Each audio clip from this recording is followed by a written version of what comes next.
حضور صلی اللہ تعالی علیہ وسلم اپنے کئی سو صحابہ کے ساتھ احرام باندھ کر مقام حدیبیہ پر پہنچ گئے۔ سفیر اس کو بنایا جاتا تھا جو بڑا سمجھدار اور زیرک آدمی ہوتا تھا۔ نبی پاک صلی اللہ علیہ وسلم نے اس موقع پر جس کو اپنا سفیر بنا کے بھیجا وہ حضرت سیدنا عثمان غنی رضی اللہ تعالیٰ عنہ۔ حضور نے انہیں سفیر بنا کر کے مکہ مکرمہ میں بھیج دیا اور دو ٹارگٹ دیے اپنے سفیر کو، دو باتیں فرمائے ایک تو جا کے مکے والوں کو بتاؤ کہ ہم جنگ کرنے نہیں آئے، اللہ کے گھر کا دیدار کرنے آئے، اور بڑے پرامن طریقے سے ہم طواف کریں گے، سعی کریں گے، عمرہ کریں گے، لوٹ جائیں گے۔ یہ ہمارا واحد ایجنڈا ہے، اس کے علاوہ کوئی پروگرام نہیں ہے۔ اور دوسرا انہیں یہ بتاؤ ان لوگوں کو جو ایک زمانے سے مکہ مکرمہ میں کفار مکہ کے ظلم سہ رہے ہیں، ہمارے وہ غلام جو یہاں بڑی تکلیف میں ہیں، ان کو یہ خبر دے دو، عثمان انہیں میرا پیغام دے دینا کہ اب تمہاری مشکلات کے دن تھوڑے رہ گئے، اب بڑی جلدی اللہ تبارک و تعالی دین اسلام کو فتح عطا فرما دے گا۔ حضرت عثمان غنی تشریف لے گئے۔ جب حضرت عثمان غنی وہاں پہنچے تو کفار نے آپ کو روک لیا۔ انہوں نے کہا کہ آپ رکیے، دیر ہو گئی۔ ادھر ابو سفیان نے حضرت عثمان غنی رضی اللہ تعالیٰ عنہ کو یہ کہا کہ ہم نبی پاک صلی اللہ علیہ وسلم کو اور ان کے صحابہ کو عمرہ نہیں کرنے دیں گے، آپ اگر چاہیں تو وہ سامنے بیت اللہ شریف ہے، طواف کریں، آب زمزم پئیں، حجر اسود پہ جائیں، مقام ابراہیم پہ جائیں، صفا مروہ کریں، آپ چاہیں تو کر لیں۔ تو حضرت عثمان غنی رضی اللہ تعالیٰ عنہ فرمانے لگے میں تڑپ رہا ہوں کعبے کے طواف کے لیے، لیکن میں بیت اللہ کا طواف اسی وقت کروں گا جب آگے آگے مجھے میرے مصطفیٰ کریم نظر آئیں گے صلی اللہ تعالی علیہ وسلم۔ لوگ آج پوچھتے ہیں کہ بغیر مدینہ شریف جائے حج مکمل نہیں ہوتا۔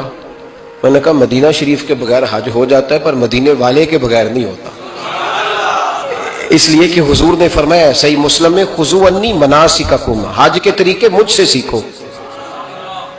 اللہ نے تو کہہ دیا حج کرو، تفصیل تو بتائی نہیں، تو اب آپ کو حضور سے سیکھنا پڑے گا۔ مدینے کے بغیر تو شاید حج ہو جائے پر مدینے والے کے بغیر حج نہیں ہوتا۔ حضرت عثمان غنی رضی اللہ تعالیٰ عنہ لگے میں طواف ضرور کروں گا پر اس وقت کروں گا جب مجھے حضور آگے آگے نظر آئیں گے۔ ادھر ایک شخص نے حضور کی بارگاہ میں بھی کہا، اپنوں کا نہ پتہ ہوتا ہے، دل بدستاور کے حج اکبر است، جو دل ہوتے ہیں نا، دل کو دل سے راہ ہوتی ہے۔ یہ کئی دفعہ جسم علیحدہ علیحدہ ہوتے ہیں پر یہ اکٹھے دھڑک رہے ہوتے ہیں، تو دل کو راہ ہوتی ہے۔ عرض کی یا رسول اللہ صلی اللہ علیہ وسلم عثمان غنی تو طواف کر رہے ہوں گے، صفا مروہ میں ہوں گے، بڑی موج ہوگی، آب زمزم کھول کے پی رہے ہوں گے۔ حضور نے سامنے والے کا چہرہ غور سے دیکھا، فرمایا عثمان کو تم زیادہ جانتے ہو کہ میں زیادہ جانتا ہوں؟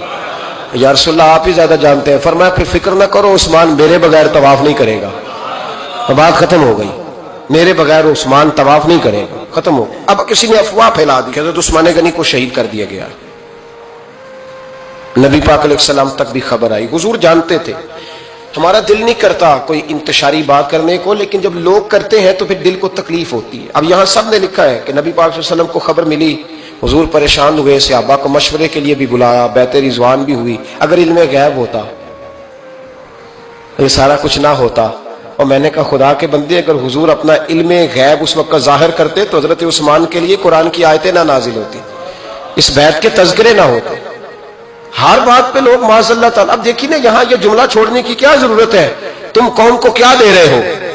لوگوں کو کیا بتا رہے ہو کہ نبی پاک علیہ السلام اندھیرے میں بیٹھ کے فیصلے کر رہے تھے؟ کیا بتا رہے؟ آج انٹیلیجنس کی رپورٹس بتا دیتی ہیں کہ وہ فلاں کس طرح کا ماحول ہے اور آپ نے کس طرح کرنا ہے، تو تمہیں اپنی خفیہ ایجنسیوں کے مطابق تم فیصلہ کرو تو کہتے ہو ہم بھائی اندھیرے میں فیصلہ نہیں کر رہے، ہمیں رپورٹ ہے تو فیصلہ کر رہے ہیں۔ اور نبی پاک علیہ السلام کے بارے میں تم لوگوں کو یہ بتا رہے ہو کہ حضور اندھیرے میں فیصلہ کر دیتے تھے، پتہ ہی نہیں تھا۔ کس طرح کی بات کرتے ہو؟ میرے محبوب پاک علیہ الصلوۃ والسلام فرماتے ہیں کہ اللہ تبارک و تعالیٰ نے مجھے اس طرح کا علم عطا فرمایا ہے کہ جو تمہارے ذہن میں ہو مجھ سے پوچھو، میں فوراً تمہیں جواب دوں گا۔ لیکن لوگ اڑ گئے ہیں، کیا کیا جائے؟ اور عجیب فلسفہ ہے، یہاں بھی گرا لگا دی، پتہ ہوتا تو یہ سارا۔ اور میں نے کہا خدا کے بندے اگر یہ سارا کچھ نہ ہوتا تو پھر یہ آیتیں کیسے نازل ہوتی؟ پھر صبح قیامت تک حضرت عثمان غنی کی عظمتوں کا کیسے پتہ چلتا؟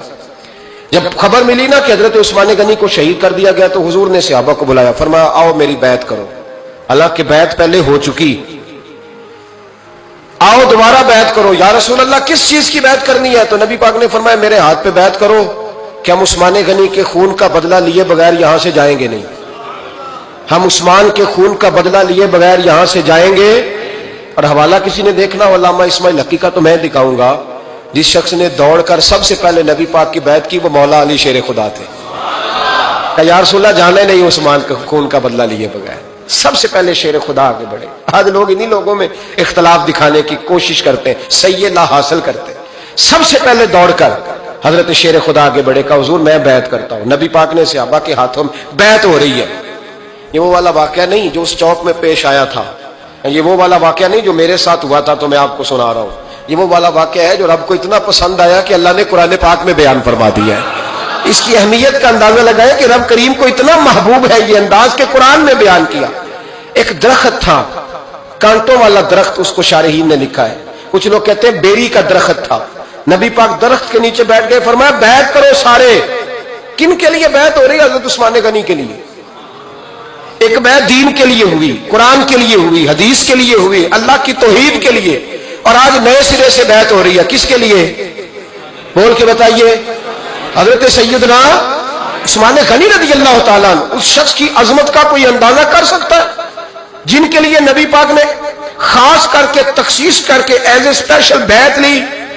اور صحابہ نے جب بیعت کی تو اللہ کو اتنی پسند آئی کہ قرآن مجید کی سورہ فتح کی آیت نمبر 18 میں بیان کیا، فرمایا لقد رضی اللہ عن المؤمنین اذ یبایعونک تحت الشجرہ، فرمایا محبوب تحقیق اللہ ان مومنوں سے راضی ہے جو درخت کے نیچے آپ کی بیعت کر رہے تھے۔